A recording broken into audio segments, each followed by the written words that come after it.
আমার মা আমাকে মানুষের বাড়িতে কামকাজ করে করে আমাকে স্কুলে ভর্তি করাইলেন। আমি স্কুলে লেখাপড়া করি, প্রাইমারি স্কুলে পঞ্চম শ্রেণীর পরীক্ষা দিলাম। একটু বোঝ হওয়ার পর দেখলাম মার একটা চোখ নাই, একটা চোখ গর্ত হয়ে আছে। আমি মাকে কিছু বলি না, মা আমাকে দেখার জন্য স্কুলে যান। সঙ্গী সাথী সহপাঠীরা আমাকে বলতেছে তোর মাকে তুই নিষেধ কর, কারণ তোর মার একটা চোখ নাই, বিশাল একটা গর্ত, দেখতে বড় ভয় লাগে। আমি মাকে বললাম, মা গো তুমি স্কুলে যেও না, তোমার চেহারার দিকে তাকাইলে ভয় লাগে। মা কই বাজান দুনিয়াতে আমার কেউ নাই। বাবা তুমি জন্মের কিছুদিন পর তোমার আব্বা মারা গেছেন। আমার বাপ মা আমাকে অন্যত্র বিয়ে দেওয়ার জন্য নিতে চাইলো, আমি যাই নাই। আমি বলছি আল্লাহ আমাকে একটা মানিক দিয়েছে, মানিক, আমি আমার সন্তানের চেহারা দেখে জীবন যৌবন কাটায় দেব। বাবা আমি অন্যত্র বিয়ে বসবো না। কত মা সন্তানের চেহারার দিকে তাকাইয়া যৌবন কাটায় দিছে, কোরবানি দিয়ে দিছে রে যুবক।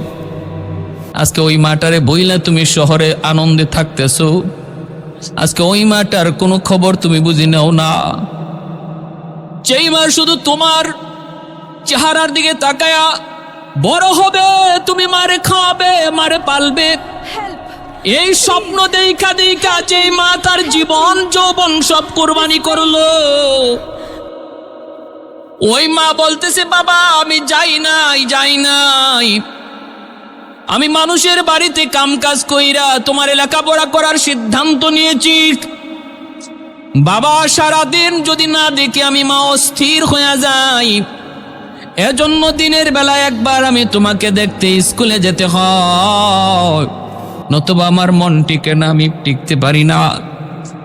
ছেলে বুঝাইলো মা বুঝে না, হাই স্কুলে গেল সেখানেও মা তারে দেখতে যায়, ছেলে নিষেধ করে মা নিষেধ মানতে রাজি না। কলেজে গেল সেখানেও মা তারে দেখতে যায়, নিষেধ মানতে রাজি না। ভাইরা আমার এই অবস্থায় ছেলে ঢাকা ইউনিভার্সিটিতে পড়ে। ওই ইউনিভার্সিটিতে পড়ালেখা করার সময় সুন্দরী একটা মেয়ের সাথে পরিচয় হয়। সুন্দরী মেয়ের সাথে পরিচয় হওয়ার পর একজন আরেকজনকে বিয়ে করে। এই যুবক মার কথা ভুলে যায়, শহরের লাল রং দেখা শহরের এই রং তামাশার ভিতরে পইরা গ্রামের দক্ষিণী মায়ের কথা একদম ভুলে গেল।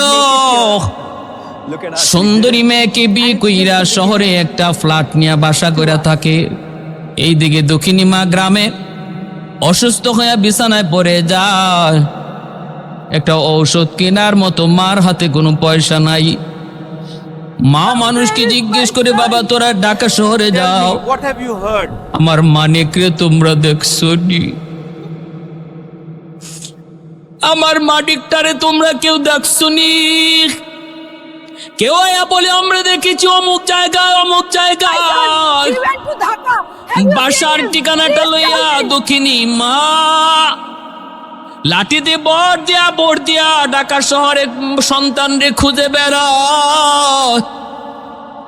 বাসার সামনে যা যেই মাত্র নক করলো, সন্তান দরজাটা খুইলা তাকে দেখে দক্ষিণী মা।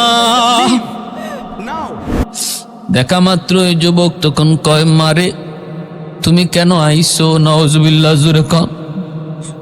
এ মা তুমি কেন এখানে আইসো? স্কুল জীবনেও তুমি শান্তি দাও নাই, যত কইছি আইও না ততই তুমি আইসো। তোমার চেহারাটার দিকে তাকাইলে ভয় লাগে, একটা চোখ নাই, বিশাল একটা গর্ত হয়ে আছে। আমার স্কুলের বান্ধবীরা বন্ধুরা তোমাকে নিষেধ করলো, নিষেধ মানো না। আমার সুন্দরী বউ যদি তোমারে দেখে ভয় পাবে, ভয় পাবে, চেহারার দিকে তাকাইলেই ভয় পাবে। তুমি কি আমার শান্তি চাও না? তুমি কি আমার সুখ চাও না?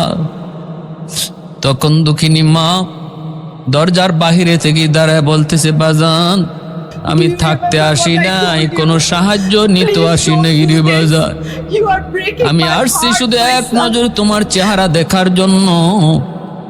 ওই চেহারাটা দেখার জন্য, যেই চেহারাটা দেখার, যেই চেহারাটার স্বপ্ন দেখা দেখা আমি আমার যৌবন কাটায় দিছি।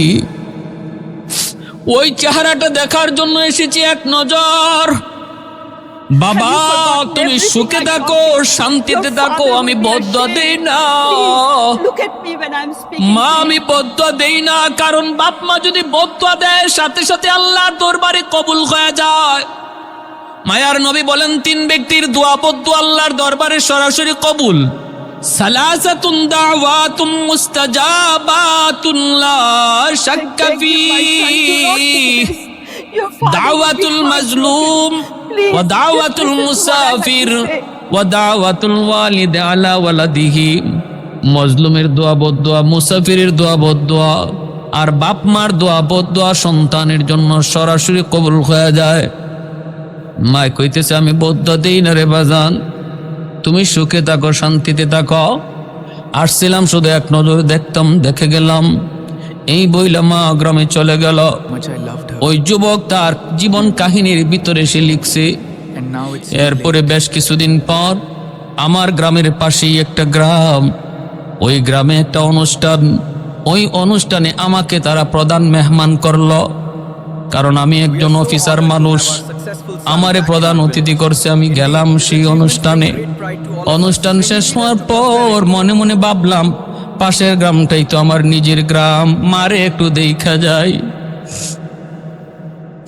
ভাই আমার, ওই যুবক বলতেছে আমি আসলাম, গ্রামে ঢুকলাম, বাড়িতে আসলাম, আইসে দেখি দরজা বন্ধ, ছাউনিটা ঝরঝর ঝরঝর করে পড়ে যাইতেছে, ঘরটা ভাঙ্গা চোরা, দরজাটা বন্ধ।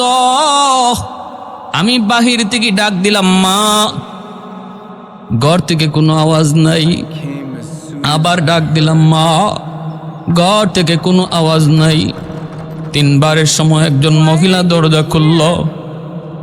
মহিলাটারে আমি চিনি না। সে আমাকে দেখে বলতেছে সাহেব, আপনি বুঝি এই বাড়ির সাহেব? বলে হ। মা কই তুমি কে? কয় আমি আপনার ফুফাতু বোন, আমি আপনারই এক ফুফাতু বোন।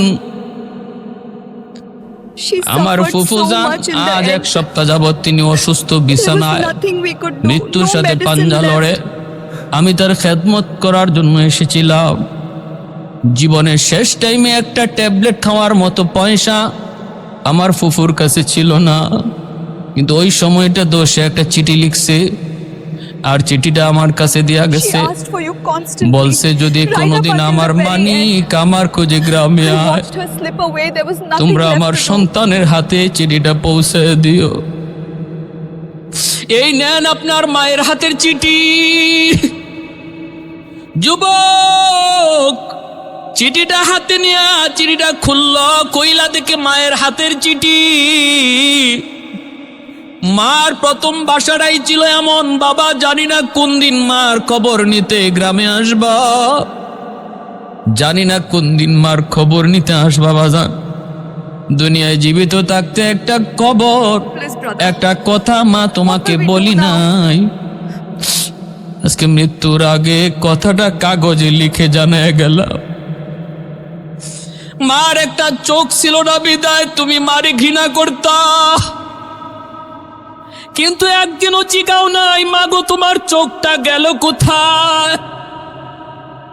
বাবা তোমার বয়স যখন 7 বছর টাইফয়েড জ্বর হয়, ডাক্তার বলেছিল তোমার একটা চোখ নষ্ট হয়ে গেছে, এই নষ্ট চোখটা উঠায় যদি আর একটা চোখ এখানে বসানো না হয় তোমার দুটো চোখ নষ্ট হয়ে যাবে। আমি ডাক্তারকে বলেছিলাম ডাক্তার আমি মার একটা চোখ নয়, আমার দুটো চোখ নিয়েও যদি আমার সন্তানের চোখ বাঁচানো যায়, আমি মার দুটো চোখ তুমি নিয়ে যাও।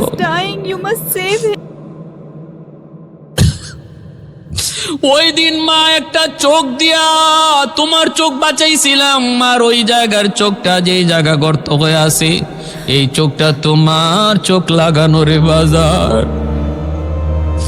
যুবক হাউমাউ করে কান্দে আর কয় দুনিয়ার সন্তানের দল আমার মতো কুলাঙ্গার সন্তান কেউ হইও না। আমি এখন রাস্তায় রাস্তায় মা মা কয়া ঘুরি,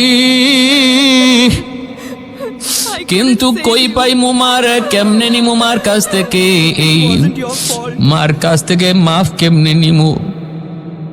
এ যুবক, এজন্য শুনো বলতেছি, যদি বাপ মা কলিজায় ব্যথা নিয়ে কবরে যায়, মনে রাখো তোমার দুনিয়াও বরবাদ, আখিরাতও বরবাদ। কারণ আল্লাহর নবী কইরা দা, রব্বি ফি রাদাল ওয়ালিদাইন ওয়া সাকাতুর রব্বি ফি সাকাতিল ওয়ালিদাইন। যেই সন্তানের উপরে তার বাপ মা রাজি, ওই সন্তানের উপরে আল্লাহ রাজি। সুবহানাল্লাহ, জোরে কও। যেই সন্তানের উপরে বাপ মা নারাজ, এই সন্তানের উপরে আল্লাহ নারাজ, আল্লাহ নারাজ। যদি কোনো সন্তানের উপরে বাপ মা নারাজ থাকে, সন্তানের জন্য আব্দুল কাদের জিলানী আইয়াও যদি দোয়া করে, কোনো লাভ হবে না। হাজার আব্দুল কাদের জিলানী এক রুমে বসে আপনার জন্য দোয়া করতেছে, আর ওই ভাঙ্গা রুমে তোমার একজন দুঃখিনী মা হাতটা উঠাইয়া টুটটা কাইপা কাইপা কয়, আল্লাহ আমার সন্তান রে তুমি মাফ করো। আল্লাহ নবীর হাদিস বলতেছি, কোনো সন্দেহ নাই, নবী বলে হাজারো আব্দুল কাদের জিলানীর দোয়ার আগে মার দোয়া আল্লাহর কাছে কবুল হয়ে যায়। হাজারো মঈনুদ্দিন চিশতির দোয়ার আগে বাবার দোয়া আল্লাহর কাছে কবুল হয়ে যায়। সুবহানাল্লাহ। এজন্য বলি রে যুবক, আল্লাহর নবী রহমতের নবী, তিনি তো মদিনার কবরের পাশ দিয়ে যাইতেছেন। একটা ঘটনা শুনেন নবীর যুগের। কেন বলছি এই কথাটা শুনেন। মারে কান্দায় আপনি পীরের দরবারে গরু নিয়ে যাইবেন, হাতি নিয়ে যাইবেন, বাবারে খানা না দিয়া, বাবার খোঁজখবর না নিয়ে আপনি পীরে আপনি হাতি দিবেন, গরু দিবেন, লাভ নাই এক জাররা পরিমাণ। আল্লাহর নবী মদিনার মসজিদের কবরের পাশ দিয়া যাইতেছেন। নবী হঠাৎ করে অন্তর চোখ দিয়ে দেখেন কবরের ভিতরে যুবকের আযাব হয় আযাব, আর যুবকটা কাঁদতেছে, মা মা মা কয়া কান্দে। আল্লাহর নবী সাহাবীদেরকে বলে, সাহাবীরা অন্তর চোখে আল্লাহ আমাকে দেখায় দিছে, এই কবরের ভিতরে একজন যুবক জাহান্নামের আগুনে জ্বলতেছে। মা মা কয়া কাঁদতেছে। আমি রহমতের নবী কবরের পাশ দিয়া চলে যাব, আর কবরের ভিতরে আযাব চলবে, হয় না হয় না। আমি একটু হাত উঠে আল্লাহর কাছে দোয়া করব, সাহাবীরা তোমরা আমার সাথে আমিন আমিন বলবা। আল্লাহর নবী হাত দুইটা উঠে দিয়েছেন, সাহাবীরা আমিন আমিন বলতেছেন। এইবার নবীজি বলেন, আল্লাহ তুমি যুবকের আযাব তুমি বন্ধ করো। আল্লাহ আযাব বন্ধ করে না। এইবার নবীজি আবার হাত উঠাইছেন, সাহাবীরা আমিন বলছেন, এখনো আল্লাহ আযাব বন্ধ করে না। তিনবার নবী হাত উঠাইছেন, আল্লাহ পাক আযাব বন্ধ করেন না। নবী জানতে চাইলেন, মালিক আমার হাতের দাম বুঝি তোমার দরবারে কমে গেছে গো আল্লাহ। ও মালিক, এই হাত তো তোমার দরবারে তুলতে দেরি, কবুল হতে দেরি হয় না। এই হাত তো উঠাইতে দেরি, কবুল হতে দেরি হয় না। এই হাত দিয়া নবীর ডুবন্ত সূর্য আবার আকাশে উঠা দিয়েছেন। আলী রাদিয়াল্লাহু তাআলা আনহু নবীর উরুর মধ্যে ঘুমাইতেছেন। নবী আলীর উরুতে ঘুমাইতেছেন তাবুক যুদ্ধ থেকে ফিরার পথে। রদ্দে শামস নামক কিতাবের ভিতরে লিখেন, আলী বলেন নবী আমার উরুতে ঘুমাইতেছেন, ওই অবস্থায় সূর্য লাল হয়ে গেছে, আসরের নামাজ আমি পড়তে পারি নাই। আল্লাহর নবী ঘুম ভাঙলে পরে নবী আমার চেহারার দিকে তাকায় বলতেছেন, আলী চেহারা দেখে মনে হয় তুমি নামাজ পড়ো নাই, পেরেশান কেন? বলে, নবী গো আপনি আমার উরুতে ঘুমাইতেছেন, আরাম করতেছেন, আমি কেমনে নামাজ পড়ি? আল্লাহর নবী বললেন, তুমি কেন আমাকে ডাক দিলে না? আলী বলেন, নবী গো আমার অন্তরকে জিজ্ঞেস করেছিলাম, রে আলী বল, তুই কি নবীর ঘুম ভাঙায় কষ্ট দিবি নাকি তোর নামাজের অক্ত কাজা হয়ে যাবে? ওগো নবী আমি আলীর অন্তর কয়, না না কাজা হয়ে যা যাক, তবু আমার মায়ার নবীর ঘুম ভাঙাবি না। ও আলী তোর কাজা হয়ে যায় যাক, কারণ এই নামাজ পাইছো তুমি নবীর খাতিরে। যেরকম সুবহানাল্লাহ, এই দিন পাইছো নবীর খাতিরে, আমার নবীর ঘুম ভাঙায়ও না, পারলে তোমার নামাজ কাজা হয়ে যায় যাক। আল্লাহ নবীর সাথে সাথে হাত উঠে দিছেন, বলেন, ও আসমানের মালিক, জমিনের মালিক, সূর্যের মালিক, আমার আলী আজকে তোমার হাবিবের একটু আরামের খেয়াল করার কারণে আসরের নামাজ পড়তে পারে নাই, তোমার সূর্য ডুবে গেছে। আল্লাহ আমি নবী হাত উঠাইলাম, তোমার ডুবে যাওয়া সূর্য আবার আকাশে উঠাও, যেন আমার আলী টাইম মতো নামাজ পড়তে পারে। নবী হাত উঠাইয়া দোয়া করতে দেরি হাত নামাইতে পারেন নাই, ডুবন্ত সূর্য আল্লাহ আবার আকাশে উঠাইয়া দিছে। अल्लाह अकबर। तकबीर में कलमा में नमाजों में जज़ा में, तकबीर में कलमा में नमाजों में जज़ा में, है नाम इलाही से मिला नाम मोहम्मद, है नाम इलाही से मिला नाम मोहम्मद। फरमाते हैं आदम को मुझे खुल्द तरी में, लकहा हुआ तो बाब मिला नाम मोहम्मद, लकहा हुआ तो बाब मिला नाम मोहम्मद। महबूब ने कहा सल्ली अला नाम मोहम्मद, आका की जिया दिल के जिला नाम मोहम्मद, आका की जिया दिल के जिला नाम मोहम्मद। একটু জোরে আল্লাহু আকবার। এজন্যই আল্লাহ নবী কয়, মালিক আমার হাতের দাম কি কমে গেল? যুবকের আযাব কেন বন্ধ করো না? আল্লাহ পাক জানে দিছে না বন্ধু, হাতের দাম কমে যায় নাই, গন্ডগোল অন্য জায়গায়। কোথায় গন্ডগোল? গন্ডগোল হলো এই যুবকের মা এখনো দুনিয়ায় জীবিত, মার মনে ভীষণ কষ্ট বন্ধু। মা তার মৃত্যুর সময় মাপ দেয় নাই, সন্তান মুমূর্ষ জান যায়, তখনও মার কলিজায় এত ব্যথা ছিল, মা সন্তানের মাপ দেয় নাই। সন্তান মারা গেছে, মার কলিজায় ব্যথা রাইকাই মাপ চাইয়া মার কাছ থেকে খুশি করেন নাই। এজন্য আমি আল্লাহ সিদ্ধান্ত নিয়েছি বন্ধু, এই সন্তানের জন্য আব্দুল কাদের জিলানী হাজারো নয়, এমনকি বন্ধু তুমিও যদি তার জন্য সুপারিশ করো, সুবহানাল্লাহ জোরে কও। এ বন্ধু তুমি রহমতের নবীও যদি সুপারিশ করো, তবু আমি আল্লাহ এই যুবককে মাফ করব না যতক্ষণ পর্যন্ত তার মা তারে মাফ না করবে। আল্লাহ নবী এবার গন্ডগোল কোন জায়গায়, সমস্যা কোন জায়গায় নবী জেনে গেছেন। সাহাবীদেরকে বলতেছেন, সাহাবীরা তাড়াতাড়ি করে যাও, যায় তার মাকে আমার সালাম দাও। সাহাবায়ে কেরাম যায় তার মাকে সালাম দিলেন। মহিলা আসলে পরে নবী বলতেছেন, মা গো কবরটা চিনোনি? মহিলা কয়, নবী গো চিনি, আমার সন্তানের কবর। নবী কয়, মারে এই সন্তান বুঝি তোমার ভীষণ কষ্ট দিছে, আজকে কবরের মধ্যে জাহান্নামের আগুনে জ্বলতেছে, সাপের কামড় খাইতেছে। মা মা করে চিৎকার করে কাঁদতেছে। কবরের আযাব আল্লাহ সবাইরে দেখায় না রে যুবক, কবরের আল্লাহ সবাইরে আযাব আল্লাহ সবাইরে দেখায় না।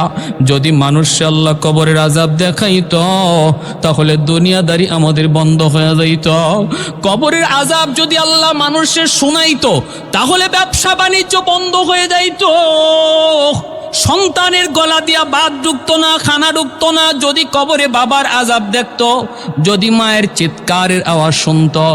এজন্য আল্লাহ মানুষের চোখের আড়াল করে রাখছে দুনিয়াদারির নিজাম ঠিক রাখার জন্য। কিন্তু আল্লাহর নবী কয়, এই মানুষ আর জিন ছাড়া পশু পাখি সব তারা কবরের আযাবের আওয়াজ শুনতে পায়। এজন্যই দেখবেন কবরস্থানে মাঝে মাঝে গরু ছাগল দৌড় দেয়। আসেনি না নাই জোরে কন?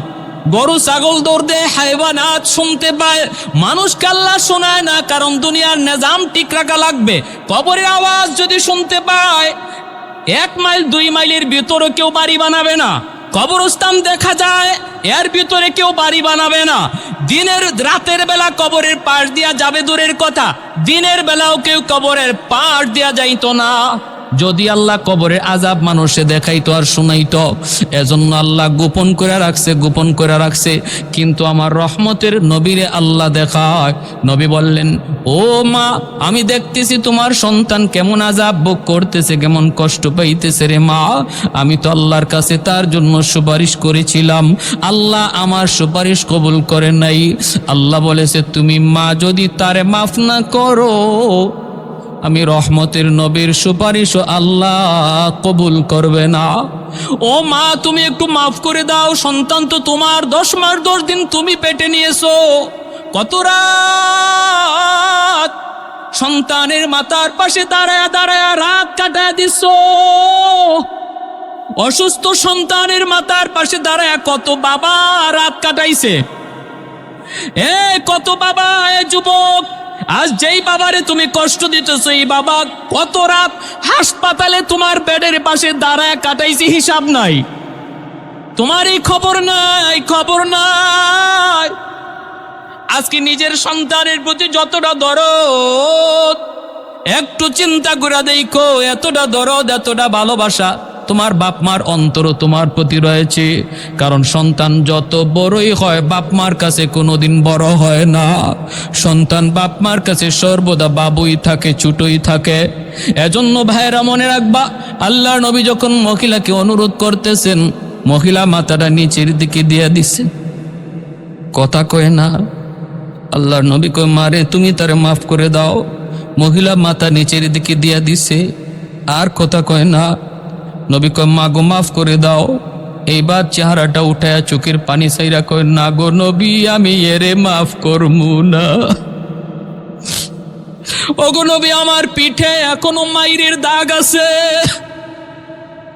বউয়ের কথায় আমার পিঠে এখনো মাইরের দাগ, এখন আগাদের ক্ষত শুকায় নাই। ওগো নবী, আমি কি আপনাকে আমার পিঠ দেখাবো? আল্লাহ নবীর চোখ থেকে দর দর করে পানি পড়ে নবী কান্দেন, সাহাবায়ে কেরাম কান্দেন। এই যে মদিনার জান্নাতুল বাকির সামনে দৃশ্য, আল্লাহ নবী কান্দেন, সাহাবীরা কান্দে। ওই অবস্থায় মায়ের নবী, রহমতের নবী দেখতেছেন মহিলা মাফ দিবে না, দিবে না, আর আল্লাহও মাফ করবে না। নবী পড়ে গেলেন বিপদে, কারণ নবী তো রহমতের নবী, উম্মতের সুপারিশকারী নবী। উম্মতের বিপদ দেখার পরও নবী এখান থেকে চলে যেতে পারেন না উদ্ধার না করে। এবার আমার নবী, রহমতের নবী, আল্লাহ মালিক, সন্তান বুঝিয়া মনে হয় আমি নবী তা জানতাম না। আমি আমার মা পাই নাই, আমি আমার বাবা পাই নাই, আর মা পাইয়া সন্তান বুঝি মার এত কষ্ট দেয়। মালিক, আমি এতটা জানতাম না। আল্লাহ, মার দিলটা শক্ত হয়ে গেছে, কেমন করে মার দিলটা নরম করি মালিক? তোমার কাছে একটা আবদার জানাই। আল্লাহ কয়, কি আবদার কও? আল্লাহ, আমি জানি বাপ মার দিল যত শক্ত হোক, যদি সন্তানের বিপদ নিজের চোখে দেখে বাপ মার দিল নরম হয়ে যায়। কারণ সন্তানের বিপদ বাপ মা সইতে পারে না। ও আল্লাহ, কবরের আযাবের দৃশ্যটা আমারে যেইভাবে দেখায়া দিছ, এইভাবে তার মারেও তুমি দেখায়া দাও। কারণ আমি নবীর বিশ্বাস, মা যদি নিজের চোখে দেখে সন্তানের সাপে কামড়ের দৃশ্য, আগুনে পোড়ার দৃশ্য, আর মা মা কয়া চিৎকার করার আওয়াজ যদি মার শুনতে পায়, মার দিলটা নরম হয়ে যাবে। মালিক, একটা আবদার করলাম, তুমি রাখবানি? আল্লাহ কয়, বন্ধু, তোমার এই আবদার আমি কবুল করলাম। সাথে সাথে আল্লাহ পাক কবরের আযাব মার চোখের সামনে আল্লাহ দেখায় দিছে। এইবার আযাব নবীও দেখে, মহিলাও দেখে, আর কেউ দেখে না। সাহাবীরা দেখেন না, মহিলা দেখতেছে কবরের ভিতরে তার সন্তানের আযাবের দৃশ্য। আর মা কয়া ডাকটা যেই কানে আসছে, সাথে সাথে দিলটা নরম হয়ে গেছে। কারণ রে যুবক, মনে রাখো, মারে 500 টাকা দিয়া তুমি শাড়ি কিনা দিবা, এর চেয়েও বেশি খুশি হয়ে যাবে যদি মারে আম্মা কয়া 5 বার ডাক দিতে পারো। এ যুবক, মুখ পইরা আব্বা কয়া ডাক দাও, বাবার দিল খুশি হয়ে যাবে। মুখ পইরা আম্মা কয়া ডাক দাও, মার দিলটা খুশি হয়ে যাবে। কারণ বাপ মারে আম্মা কয়া যত বেশি সন্তান ডাক দেয়, বাপ মার দিল তত বেশি খুশি হয়। যখনই বাপ মার দিলটা তুমি আম্মা আব্বা কয়া ডাক দেয়া খুশি করে নিবা। আর শাহজিমের মালিক কয়, বন্ধু জানে দাও, যেই মুহূর্তে তার বাপ মা তার উপর খুশি হবে, ওই মুহূর্তে আমি আল্লাহ তার উপর খুশি হয়ে যা। বাপ মার খুশির উপরে আল্লাহ খুশি, বাপ মার অসন্তুষ্টের উপরে আল্লাহ অসন্তুষ্ট। যেই মাত্র মা এই দৃশ্য দেখছে, তখনই মায় কই, নবী গো, ওগো নবী, আমার আল্লাহরে বলেন আযাব বন্ধ করতো, আমি আমার সন্তানের উপরে যত কষ্ট আছিল সব ভুলে গেলাম। মায় মাফ করতে দেরি হয়েছে, আযাব বন্ধ হতে দেরি হয় না। একটু জোরে কোন সুবহানাল্লাহ। লা ইলাহা ইল্লাল্লাহ, লা ইলাহা ইল্লাল্লাহ।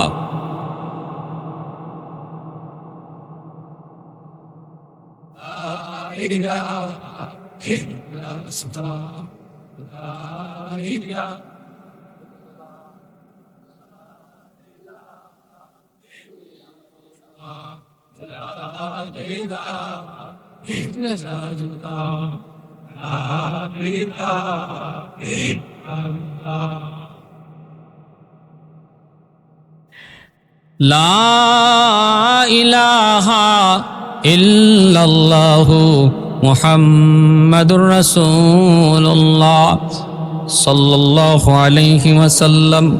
ভাইরা, আর লম্বা করতেছি না, 5টা আমলের কথা বলছিলাম। কয়টা? আমাদের বাপ মার জন্য সন্তান হিসেবে আমরা আমল করব কয়টা?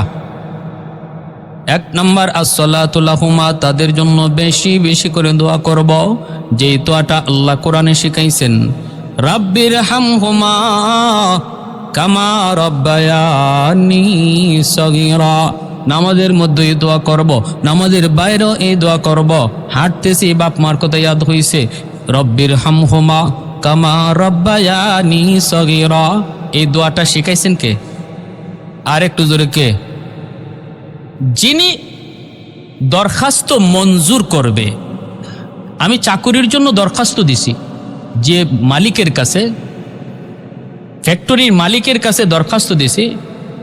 এই মালিক যদি অসংখ্য প্রার্থীর ভিতরে একজনকে ডাক দিয়ে আইনা বলে যে তুমি কেন আসছো? বলে স্যার আপনার ফ্যাক্টরিতে চাকরি নেওয়ার জন্য। কি করবা? বলে দরখাস্ত দিমু।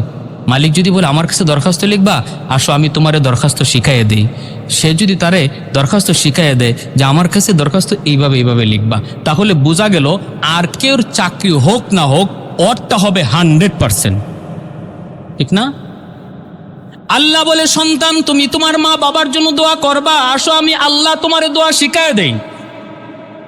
আমার কাছেই তো দোয়া করবা, আমার কাছেই তো দোয়া করবা, আমি আল্লাহ শিখাইয়ে দেই কেমনে দোয়া করবা।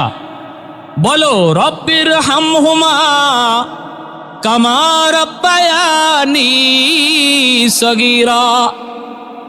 আল্লাহ পাক পবিত্র কোরআনের সূরা বনী ইসরাঈলের মধ্যে বলেন, ইম্মা ইয়াবলুগান্না ইনদাকাল কিবারা আহাদুহুমা আও কিলাহুমা ফালা তাকুল লাহুমা উফ ওয়ালা তানহারহুমা ওয়া কুল লাহুমা কাওলান কারীমা ওয়াকফিদ লাহুমা জানাহাদ যুল্লি মিনার রাহমা ওয়া কুর রাব্বির হামহুমা কামা রাব্বায়ানি সগীরা। আল্লাহর কাছে এই দরখাস্ত আমরা দিমু বাপ মার জন্য। এই দরখাস্ত লেখার সিস্টেম শিখায় দিয়েছেন কে? তাহলে এইভাবে দোয়া করলে আল্লাহ দোয়া কবুল করবে 100%। এই ইয়াকিন আছে তো ইনশাল্লাহ? এজন্য নামাজের মধ্যে দোয়া করব, নামাজের পরে ইমাম সাহেবের সাথে দোয়া করব। ইমাম সাহেব পড়বেন, হুজুর পড়বেন, আমিও মুখে মুখে পড়ব। রব্বির, শুধু আমিন বলবো না, আমিও মুখে মুখে পড়ব, রব্বির হামহুমা কামা রাব্বায়ানি সগীরা। ভাইরা বন্ধুরা, একটা বিষয়ের মধ্যে এত লম্বা করা যাবে না। 2 নম্বর হলো ওয়াল ইস্তিগফারু লাহুমা। আল্লাহর নবী কই 2 নম্বরে, যুবক বাপ মার জন্য বেশি বেশি করে দান সদকা করো। সুবহানাল্লাহ জোরে। নবী বলে বাপ মার জন্য দান সদকা করো, বাপ মার জন্য আয়োজন করো। এই যে আমার সেলিম ভাই এত সুন্দর একটা আয়োজন করেছেন, আল্লাহ নবীর হাদিসে এই আয়োজনের কথা, এই খরচের কথা বলা হয়েছে। যেরকম সুবহানাল্লাহ। এ যুবক, এই আয়োজনটার কথাই, খরচটার কথাই করা হয়েছে হাদিসে। বাপ মার জন্য তুমি খরচ করো, ধর্মীয় একটা আয়োজন করো, ধর্মীয় একটা ওয়াজ মাহফিলের আয়োজন করো, কিছু মানুষকে খাওয়ানোর আয়োজন করো, করো, খরচ করো। এই খরচটা যদি তুমি করো, আল্লাহ নবী ওই বনু তামিম গোত্রের যুবককে বলেন, তুমি খরচ করলা দুনিয়ায়, আর আল্লাহর সাথে সাথে খেদমত পৌঁছায় দেবে তোমার বাপ মার কবরে। যেন তুমি দুনিয়াতেই খেদমত করছো, তুমি যা চাইছিলা করতে, আল্লাহ তা কবরে পৌঁছায় দিবে। সুবহানাল্লাহ। ইনফাজু আহদিহিমা মিন বাদিহিমা।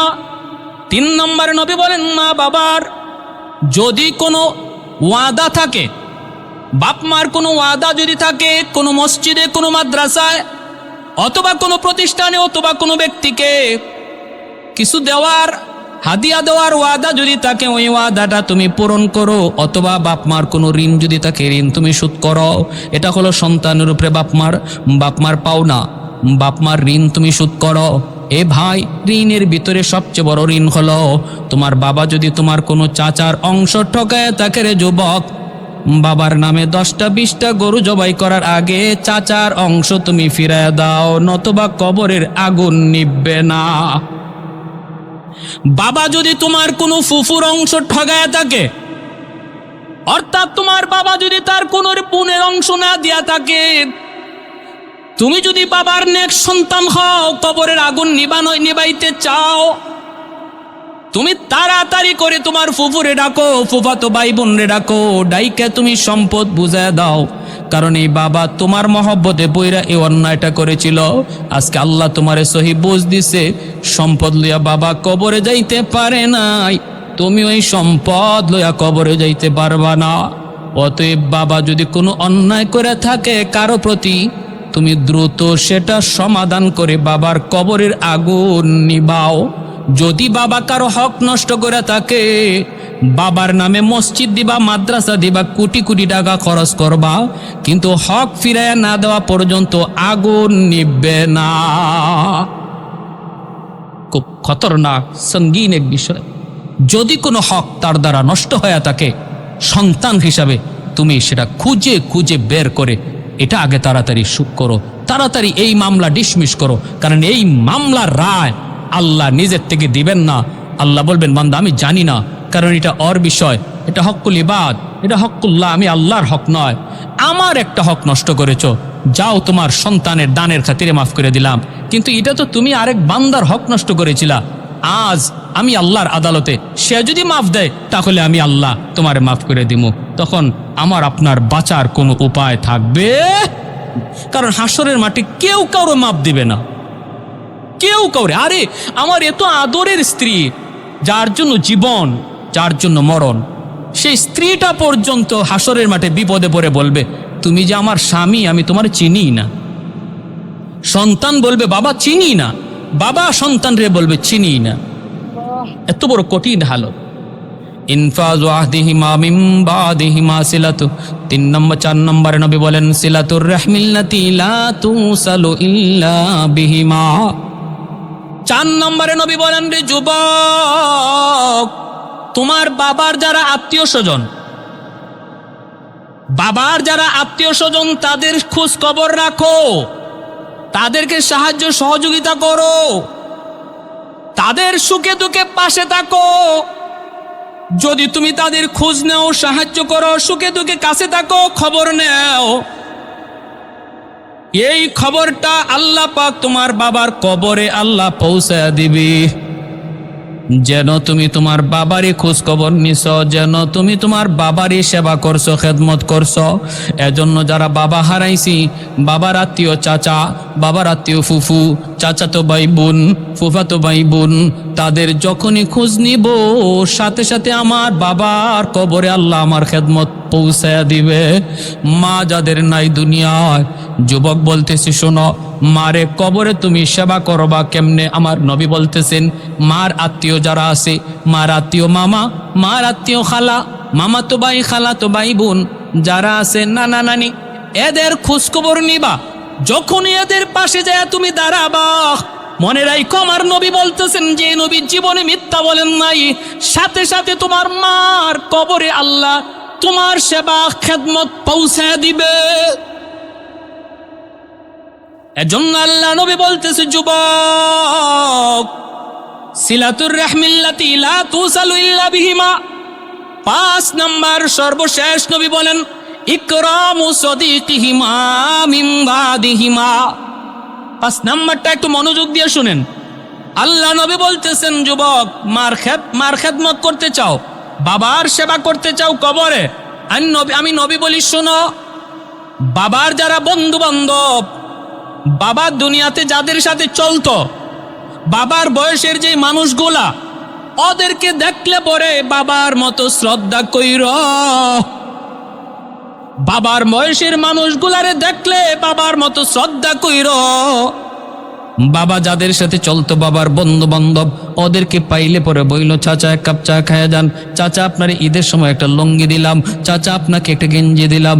কত জীবনভর আব্বার সাথে চলছেন, কতবার আপনাকে আমি আব্বার সাথে দেখছি, আজকে আমি আপনাকে দেখি কিন্তু আমার আব্বারে দেখি না। এই কথাটা বইলা চাচারে যখনই তুমি কিছু হাদিয়া দিবা, চাচারে একটু খুশি করবা, আল্লাহর নবী কয় সাথে সাথে তোমার এই সেবাটা আল্লাহ কবরে, বাবার কবরে পৌঁছে দিবে। মা যাদের সাথে চলতো, মার বয়সের যে মহিলা, তাদেরকে দেখলে মায়ের মতো শ্রদ্ধা কইর। ডাক দেয়া কাছে আইনো, মা, চাচি, কত কাল আপনি আম্মার সাথে চলছেন, আপনারে আমি কতবার আম্মার সাথে দেখছি, আজ আপনারে দেখি, মারে দেখি না। কতটা বছর হয়ে যায়, আম্মা বলে ডাকতে পারি না। চাচি একটু ঘরে আসেন, 1 কাপ চা খায়া যান, একটা পান খায়া যান। একটু হাদিয়া দিলেন, 500 টাকা দিলেন, 100 টাকা দিলেন। আল্লাহ নবী কয়, রে যুবক, যেই মাত্র তুমি তোমার মার বয়সের ওই মানুষটারে, মার ওই বান্ধবীটারে তুমি খুশি করবা, আল্লাহর সাথে সাথে তোমার এই খবর মার কবরে পৌঁছে দিবে। 5টা আমল নবী ভাবে বলছেন। 1 নাম্বার, বেশি বেশি দোয়া করো। 2 নম্বর, তাদের নামে দান সদকা করো। মসজিদ মাদ্রাসা বানাও, ওয়াজ মাহফিলের আয়োজন করো, গরিব দুঃখীরে খাওয়াও। 3 নাম্বার নবী বলেন, তারা যদি কারো কোনো হক নষ্ট করে থাকে, তুমি তাড়াতাড়ি করে হক পরিশোধ করো। 4 নম্বর নবী বলেন, মা বাবার আত্মীয় স্বজন যারা আছে তাদের খোঁজ খবর নিও। আমি তো বলি ডায়েরিতে একটু নাম লিস্ট করে নেও না রে ভাই, ডায়েরিতে একটু নামটা লিস্ট করে নাও, আত্মীয় স্বজনের নাম। সপ্তাহে 1 বার না পারো 2 সপ্তাহে 1 বার হলো তাদের নাম্বার একটা কল করো। আল্লাহ তোমারে অনেক বড় বানাইছে। আজকে তোমার আত্মীয় স্বজন অনেকে অনেক গরিব, একটা ফোন দিলে পরে তাদের আত্মাটা খুশি হয়ে যাবে। তুমি ওই নাম্বারগুলোতে অন্তত ফোন দিয়া, চাচা কেমন আছো, খালা তুমি কেমন আছো, কলিজাটা খুশি হয়ে যাবে। আল্লাহ নবী কয়, এই খবর তোমার মার কবরে আল্লাহ নগদ পৌঁছায় দিবে। তুমি তোমার মার রক্তের মানুষগুলার খবর নিছো, মার কবরে আল্লাহ শান্তি পৌঁছায় দিবে। বাবার রক্তের মানুষগুলার খবর নিছো, বাবার কবরে আল্লাহ তোমার খেদমত পৌঁছায় দিবে। 5 নম্বরে আল্লাহ নবী বলছেন, বাবার বয়সের মানুষের সাথে বেয়াদবি কইরো না যুবক। সাদা দাড়িওয়ালা মানুষের সাথে বেয়াদবি কইরো না, তাদের কলিজায় ব্যথা দিবা, এই ব্যথাটা তোমার বাবার কবরে কলিজা যায় লাগবে। তাদের কলিজা খুশি করবা, বাবার কলিজা আল্লাহ খুশি করে দিবে। আমি মৌলবীর কথা বলছি না, আমার নবীর কথা বলছি। তাও এক যুবককে সামনে রেখে মায়ার নবী এত দামি ওয়াজটা করতেছেন। যে ওয়াজটা আমি আপনাদেরকে শুনাইলাম, এই ওয়াজটা নবী একজন শ্রোতাকে সামনে রেখা করছেন। যেরকম সুবহানাল্লাহ। ভাইরা বন্ধুরা, জন্য বলতেছিলাম, বলুন 5টা আমল করা খুব কঠিন না সহজ? আমরা কারা কারা করতে রাজি আছি? একটু হাত উঠে আল্লাহরে দেখা। আল্লাহ তুমি প্রতিটা হাতকে কবুল করো, মঞ্জুর করো। যে যুবকরা বুঝে না মালিক কষ্ট দিয়া লাইছে, আজ রাত ঘুমাইবার আগে আগে বাপ মারকে খুশি করার তৌফিক দান করো। একটা শেষমেশ হাদিস করে রাখতেছি, হাত নামান। নবী বলে, যেই যুবক রাতের বেলা বাপ মারে খুশি কইরা রাতে ঘুমায়, সকাল হইতে আল্লাহ তার জন্য জান্নাতের দরজা খুলে দেয়। আর যেই যুবক রাতের বেলা বাপ মার কলিজায় ব্যথা দিয়া ঘুমায়, ভালো করে জানে তার মার কলিজায় ব্যথা, বাবার কলিজায় ব্যথা। এমন কথা কইছে, মার কলিজায় যে আঘাত লাগছে, এমন কথা কইছে বাবারে, বাবার কলিজাটা কামড় দিয়ে উঠছে। এই পুরা মাপমা নিজেরা ঘুমাইতে পারে না, একজন আরেকজনের চেহারার দিকে তাকায় কান্দে। আজকে দুর্বল, সন্তানের চেহারার দিকে তাকায় রইছে, সন্তানের পকেটের দিকে বাপমা তাকায় রইছে। যদি ঔষধ আনে তো পায়, কাপড় চোপড় আনলে পায়, নতুবা পায় না। বাবার কোমরের শক্তি নাই, গায়ের শক্তি নাই, সন্তানের দিকে তাকায় রইছে। এই সন্তান আমি যদি আজকে বাবার একটা শক্ত কথা কই, বাবা প্রতিবাদ করবে না, কিন্তু বিছানায় পড়া বালিশটা বিজয় বিজয় কানবে। এই পানির ফুটা আল্লাহর জমিন বরদাস্ত করতে পারে না। মার চোখের পানির ফুটা এমন কোনো জমিন নাই যেই জমিনে সহ্য করতে পারে। এই পানির ফুটা জমিনে পড়ে না, বরং আল্লাহর আদালতের ফাইলে গিয়া জমা হয়।